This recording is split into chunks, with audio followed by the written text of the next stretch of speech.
Step into the chilling depths of the North Sea, where the Byford Dolphin rig harbors a tale of unimaginable horror. In 1983, 4 divers met a gruesome fate, victims of an explosive decompression that shocked the offshore oil industry. Join us as we unravel the mysteries of saturation diving, where high-pressure environments and equipment failures collide, leaving an indelible mark on the Byford Dolphin's tragic history.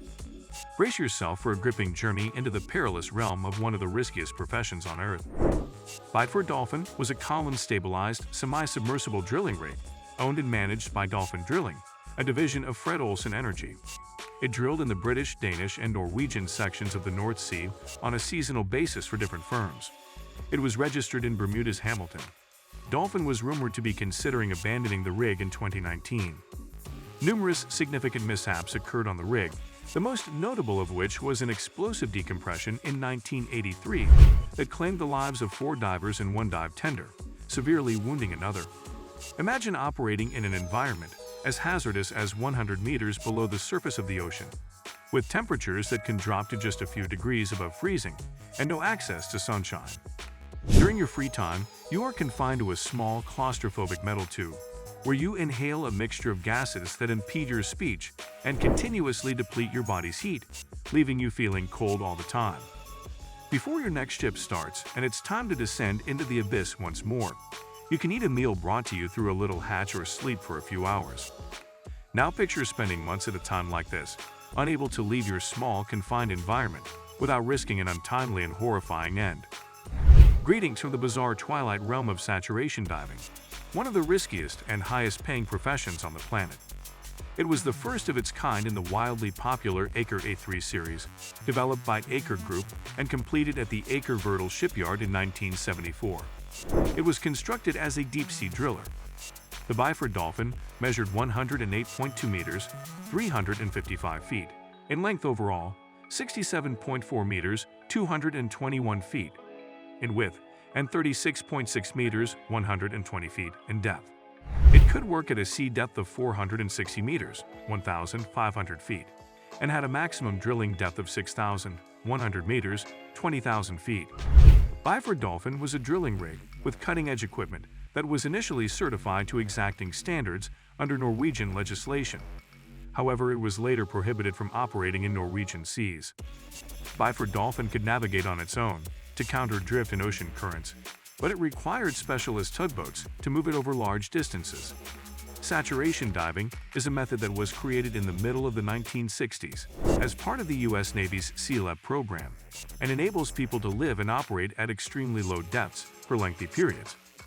Its purpose is to specifically combat the risk of decompression sickness, or the bends. Nitrogen eventually dissolves in a diver's body as they breathe in compressed air at a depth.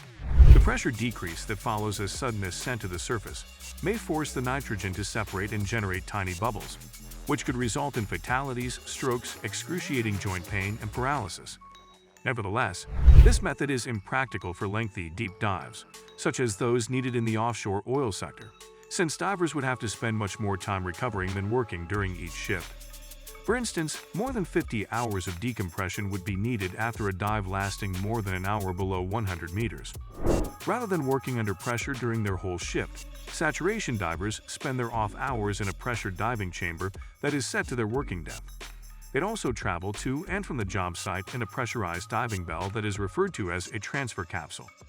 The rationale behind this technique is that a diver's body becomes saturated with nitrogen after a given length of time and is unable to absorb anymore. Hence, the amount of time needed for decompression is constant regardless of how long they descend. As a result, saturation divers significantly lower their chance of decompression sickness by only decompressing once at the end of their shift, as opposed to performing many dives and decompressions.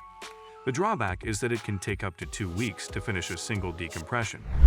Other risks include nitrogen narcosis, which is akin to alcohol intoxication and is characterized by a dizzying exhilaration brought on by breathing nitrogen under pressure. Below about 80 meters, oxygen also becomes poisonous. Therefore, saturation divers are forced to breathe trimix, a gas mixture in which helium is used to replace a large portion of the oxygen. This has its own set of issues. Helium has poor thermal qualities, draining away body heat and leaving divers continuously chilly. It also alters the human voice, requiring divers to wear electronic descramblers to be understood. Breathing helium below 300 meters can potentially result in high-pressure nervous syndrome, a serious neurological condition. However, the high-pressure environment alone poses the biggest risk to saturation diving, as 4 British and Norwegian divers discovered in the 1983 Byford Dolphin catastrophe. Aker Engineering of Oslo constructed the semi-submersible offshore oil rig known as Byford Dolphin in 1974. Drilling in waters as deep as 460 meters, it weighed 3,000 tons and had a crew of 100 men. To facilitate the building and upkeep of the wellhead at these depths, the rig was outfitted with advanced saturation diving equipment, manufactured by the French company COMEX. The rig was drilling in the Norwegian portion of the North Sea on November 5, 1983 in the Frigg gas field. Edwin Coward and Roy Lucas, 2 British divers, were sleeping in the dive chamber at 4 a.m., and Dorn Bergersen and Troels Hellevik, 2 Norwegian divers, were heading back to the transfer capsule after their shift. Diving tenders William Crammond and Martin Saunders lifted the capsule out of the sea and moored it to the dive chamber, allowing Bergersen and Hellevik to crawl through a short trunk to join Coward and Lucas. Normally, the tenders would depressurize the capsule and remove it from the airlock, once the divers had sealed up the trunk and isolated the chamber. However, the clamp that was holding the capsule to the trunk was loosened by William Crammond before Hellevik could shut the chamber opening. The outcomes were horrifying and quick. Crammond was killed and Saunders was seriously injured when the capsule rapidly broke apart and blew away from the trunk, causing the pressure inside the chamber to instantly drop from 9 atmospheres to 1. Crouched in the trunk, Hellevik was blasted to pieces, his body parts strewn all over the rig deck. His liver was discovered complete as if dissected out of the body, according to one witness, and a portion of his spine was discovered on the rig derrick 10 meters above the chamber. Not much better were the other divers in the chamber. Upon examining their autopsies, Coward, Lucas, and Bergersen's white fat lumps, proteins that had cooked and precipitated as their blood flash boiled, were found clogging their veins and arteries. Thankfully, it's thought that all 4 divers passed very quickly and painlessly. A second inquiry found that human error was the cause of the disaster. It is unknown why William Crammond opened the clamp before the chamber hatch was closed, because he was killed in the incident. Investigators speculated that exhaustion and deck noise may have contributed to a tragic misunderstanding. The saturation diving system itself, on the other hand, was another important problem. It was not equipped with any interlocks, pressure gauges, or other safety mechanisms to prevent the diving chamber from being removed while under pressure, in contrast to the advice of the Norwegian oil and gas regulator DNV.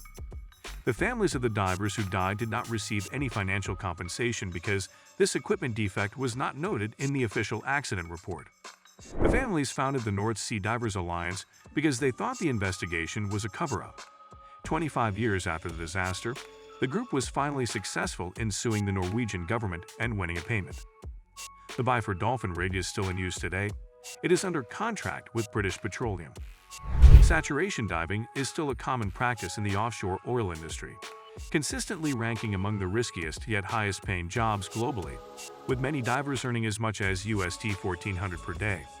The Byford Dolphin tragedy serves as a sobering reminder of the risks associated with living and working in harsh locations, even if safety protocols and accident statistics have greatly improved since 1983. The 4 divers' remains were subjected to medical examinations. The most remarkable discovery was the substantial amounts of fat found intravascularly in organs, particularly the liver, and in the heart chambers, major arteries and veins. This fat had to have precipitated from the circulation in situ because it was unlikely to be embolic. According to the autopsy, the blood's bubble creation damaged the lipoprotein complexes, making the lipids insoluble. It is most likely these now insoluble lipids that caused their circulation to halt. When the explosion pulled the 4th diver's body out through the partially blocked entryway, he died quickly from severe mutilation. Bergersen, Lucas, and Coward met their demise in the locations shown by the diagram after being subjected to the consequences of explosive decompression. After forensic pathologists conducted an investigation, they concluded that Hellevik was driven through the 60-centimeter, 24-in, crescent-shaped aperture made by the jammed internal trunk door. This opening was produced as Hellevik was moving to secure the inner door and was exposed to the maximum pressure gradient. Along with the pressure and air exiting, it also caused his thoraco-abdominal cavity to split in half, shattering his body. All of his internal organs from his chest and abdomen, aside from the trachea and a portion of his small intestine, were then expelled, along with his thoracic spine. Some distance was projected by them. One piece was located 10 meters, 30 feet, vertically above the external pressure door. As we reflect on the haunting events surrounding the Byford Dolphin tragedy, it serves as a stark reminder of the dangers faced by those who venture into the extreme depths of the ocean for their livelihood. While safety measures have evolved since that fateful day in 1983, the risks persist in the demanding world of saturation diving. If you found this exploration of the Byford Dolphin incident intriguing and want to delve deeper into the captivating realms of history and exploration, subscribe to our channel for more gripping stories and insights. Stay informed, stay curious, and join us on the journey into the unknown. Subscribe now for regular updates on stories that push the boundaries of human experience.